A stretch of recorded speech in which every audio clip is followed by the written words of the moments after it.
જે ગેસની પણ અછત અત્યારે રાજ્યમાં જોવા મળી રહી છે એને લઈને વિધાનસભામાં હોબાળો કર્યો હતો। હોબાળા મુદ્દે રાજ્યના નાયબ મુખ્યમંત્રી હર્ષ સંઘવીએ જવાબ આપ્યો। પેટ્રોલ ડીઝલનો વાંધો નથી, તમને યુસીસીનો વાંધો છે, આવી વાત રાજ્યના નાયબ મુખ્યમંત્રીએ કરી। સરકારે સ્પષ્ટતા કરી દીધી છે અને જાહેર મંચ પરથી મુખ્યમંત્રી ભૂપેન્દ્ર પટેલે પણ જવાબ આપ્યો છે કે રાજ્યની અંદર એવી કોઈ પણ પ્રકારની સ્થિતિ નથી વણસી રહી। એ રાજ્યભરની અંદર પેટ્રોલ પંપો ઉપર પેટ્રોલ માટે લોકોની લાંબી કતારો પણ જોવા મળી રહી છે અને આ પેટ્રોલ ડીઝલની કતારો વચ્ચે વિરોધ પક્ષ તરીકે કોંગ્રેસ દ્વારા આજે જે યુસીસીનું વિધાયક બિલ રજૂ કરવામાં આવ્યું ત્યારે તેમાં હોબાળો મચાવ્યો હતો।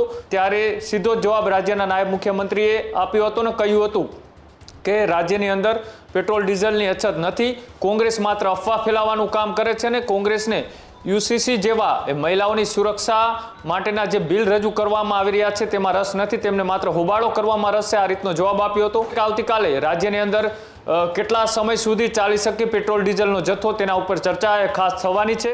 આખો વિડીયો જોતા પહેલા હજુ પણ અમારી ચેનલને સબસ્ક્રાઇબ નથી કરી તો યુટ્યુબ પર સબસ્ક્રાઇબ કરો અને ફેસબુક અને ઇન્સ્ટાગ્રામ પર ફોલો કરો।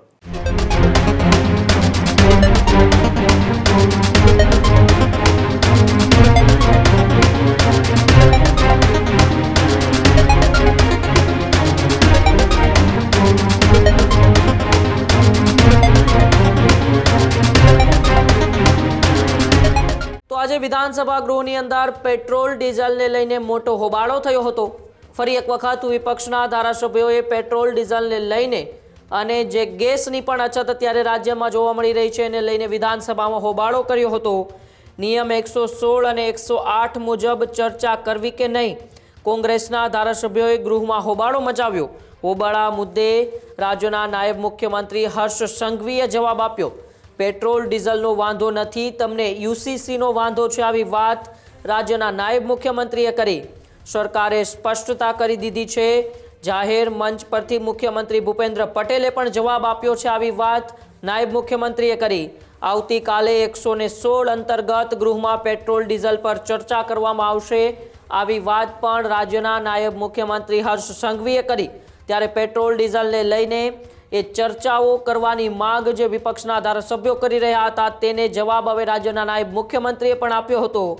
રાજ્યના નાયબ મુખ્યમંત્રી હર્ષ સંઘવીએ કહ્યું કે તમને પેટ્રોલ ડીઝલનો વાંધો નથી, પરંતુ આજે જે ગૃહની અંદર યુસીસી બિલ રજૂ થવાનું છે તમને તેનો વાંધો છે।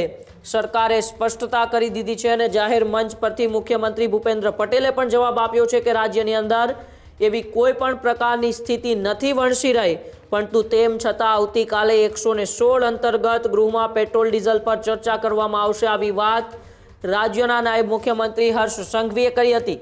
નિયમ 116 અને 108 મુજબ ચર્ચા થવી જોઈએ કે નહીં તેમની ઉપર પણ એ ગૃહની અંદર વિપક્ષના ધારાસભ્યોએ હોબાળો મચાવ્યો હતો। ત્યારે મારી સાથે મારા સહયોગી કૃણાલ ન્યૂઝરૂમથી જોડાયેલા છે। કૃણાલ, એક બાજુ એ પેટ્રોલ પંપો ઉપર લોકોની લાઈનો લાગી રહ્યું છે તો બીજી બાજુ સત્ર જે ત્યારે વિધાનસભાની અંદર ચાલી રહ્યું છે તેમાં પણ પેટ્રોલ ડીઝલને લઈને હોબાળો થઈ રહ્યો છે। રાજ્યના નાયબ મુખ્યમંત્રી હર્ષ સંઘવીએ વિપક્ષના ધારાસભ્યોને સણસણતો જવાબ આપ્યો છે। બિલકુલ, જે રીતના એ વિધાનસભાનું સત્ર ચાલી રહ્યું છે ને આજનો દિવસ એ વિધાનસભાની અંદર ખાસ મહત્વનો હતો, કેમ કે ગુજરાત એ બીજું રાજ્ય બનવા જઈ રહ્યું કે જ્યાં યુસીસી બિલ આજે વિધેયક છે તે રજૂ કરવામાં આવ્યું હતું અને તેની વચ્ચે છેલ્લા 25 દિવસથી એ વિશ્વની અંદર અત્યારે અસ્થિરતા ફેલાયેલી છે, એટલે કે બે દેશ વચ્ચે જે યુદ્ધની પરિસ્થિતિ છે ઈરાન અને ઇઝરાયલ વચ્ચે, અને તેના જ કારણે એ ભારતમાં આવતો સૌથી વધારે ક્રૂડ ઓઇલનો જથ્થો છે તે સ્ટેટ ઓફ હોર્મોન્સથી પસાર થઈને આવતો હોય છે ને સ્ટેટ ઓફ હોર્મોન્સ ઉપર અત્યારે ક્યાંક ને ક્યાંક યુદ્ધની પરિસ્થિતિના કારણે જહાજો છે તે પસાર નથી થઈ રહ્યા। એટલા જ માટે એ તમામ દેશો માટે અત્યારે સંકટ જેવી સ્થિતિ છે ને તેના જ કારણે એ ભારત એ આ તમામ એ સમસ્યાઓ છે તેની સામે અત્યારે લડત આપી રહ્યું છે। ભારતમાં જો કે અત્યાર સુધી આ 25 દિવસથી આ યુદ્ધની પરિસ્થિતિ છે તેને કારણે થોડી જગ્યાએ ક્યાંક ને ક્યાંક ગેસની અછતો જોવા મળી અને હવે છેલ્લા 2 દિવસથી આ ક્યાંક ને ક્યાંક એ રાજ્યભરની અંદર પેટ્રોલ પંપો ઉપર પેટ્રોલ માટે લોકોની લાંબી કતારો પણ જોવા મળી રહી છે અને આ પેટ્રોલ ડીઝલની કતારો વચ્ચે વિરોધ પક્ષ તરીકે કોંગ્રેસ દ્વારા આજે જે યુસીસીનું વિધાયક બિલ રજૂ કરવામાં આવ્યું ત્યારે તેમાં હોબાળો મચાવ્યો હતો। થોડા સમય માટે વાતાવરણ તબદીલીમાં ફેરવાયું હતું ને વિરોધ પક્ષના નેતા અને સાથે જ ગુજરાત કોંગ્રેસના પ્રમુખ અમિત ચાવડા દ્વારા એ માંગ મૂકવામાં આવી હતી કે અહીંયા વિધાનસભા ગૃહની અંદર એ રાજ્યની અંદર અત્યારે જે ક્રૂડ ઓઇલ અને પેટ્રોલ ડીઝલની પરિસ્થિતિ કેવા પ્રકારની છે તેનો સરકાર જવાબ આપે. જો કે સરકારની પણ જવાબદારી હોય છે કે રાજ્યની અંદર જેવી પણ પરિસ્થિતિ હોય તેનાથી લોકોને વાકેફ કરવા, અને તેના જ કારણે રાજ્યના નાયબ મુખ્યમંત્રી હર્ષ સંઘવી દ્વારા આવતીકાલે એક પ્રેસ કોન્ફરન્સના માધ્યમથી પણ લોકોને અપીલ કરવામાં આવી હતી કે રાજ્યની અંદર પૂરતો જથ્થો છે, લોકોએ કોઈ પણ ચિંતા કરવાની જરૂર નથી. અને આ જ મુદ્દાને લઈ ફરીથી આજે જ્યારે વિધાનસભા ગૃહની અંદર કોંગ્રેસ દ્વારા સવાલો ઊભા કરવામાં આવ્યા ત્યારે સીધો જ જવાબ રાજ્યના નાયબ મુખ્યમંત્રીએ આપ્યો હતો ને કહ્યું હતું કે રાજ્યની અંદર પેટ્રોલ ડીઝલની અછત નથી, કોંગ્રેસ માત્ર અફવા ફેલાવવાનું કામ કરે છે. ને કોંગ્રેસને યુસીસી જેવા એ મહિલાઓની સુરક્ષા માટેના જે બિલ રજૂ કરવામાં આવી રહ્યા છે તેમાં રસ નથી, તેમને માત્ર હોબાળો કરવામાં રસ છે, આ રીતનો જવાબ આપ્યો હતો.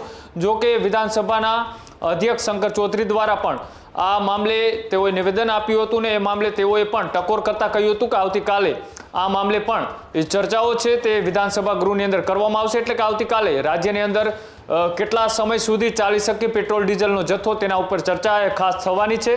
રાજ્યની અંદર અત્યારે જે રીતના શહેરના અલગ અલગ વિસ્તારોની અંદર અને ગામડાઓની અંદર પણ પેટ્રોલ ડીઝલની અછતની અફવાઓ છે તે ફેલાઈ રહી છે. તેના માટે રાજ્ય સરકાર પણ અનેક વખત અપીલ કરી ચૂક્યું છે કે રાજ્યની અંદર પેટ્રોલ અને ડીઝલનો જથ્થો એ પૂરતા પ્રમાણમાં છે. આવનારા દિવસો સુધી રાજ્યની અંદર પેટ્રોલ ડીઝલની અછત આવે તેવી કોઈ સમસ્યા ઊભી નથી થઈ. તેમ છતાં પણ રાજ્ય સરકાર આવતીકાલે જ્યારે ગૃહની અંદર એ આ ચર્ચા છે તે કરવાનું છે કે રાજ્યની અંદર કેટલા સમય સુધી પેટ્રોલ ડીઝલની અછત છે તે નથી આવી શકે એમ, કેટલા સમય સુધી જો આ યુદ્ધ ચાલે તો એ ગુજરાત એ પેટ્રોલ ડીઝલ માટે પૂરતો જથ્થો એ લોકોને પૂરો પાડી શકે. આવા તમામ મુદ્દાઓને લઈ આવતીકાલે એ ગૃહની અંદર ચર્ચા થવાની છે. અને કોંગ્રેસ જે રીતની આજે હોબાળો મચાવ્યો હતો, જેમ કે યુસીસીનું બિલનું આજે વિધાયક છે તે રજૂ થવાનું હતું અને તે શરૂ થાય તે પહેલાં જ કોંગ્રેસ દ્વારા આ મુદ્દાની માંગ છે તે કરવામાં આવી હતી અને તેની ચર્ચા હવે આવતીકાલે થવાની એ વાત છે તે રાજ્યના એ વિધાનસભાના અધ્યક્ષ શંકર ચૌધરી દ્વારા કરવામાં આવ્યું. જી બિલકુલ, આભાર કૃણાલ સમગ્ર માહિતી બદલ. આ જ પ્રકારની તમામ અપડેટ જોવા માટે ન્યૂઝરૂમ ગુજરાતને લાઇક, શેર અને સબસ્ક્રાઇબ કરવાનું ભૂલતા નહીં.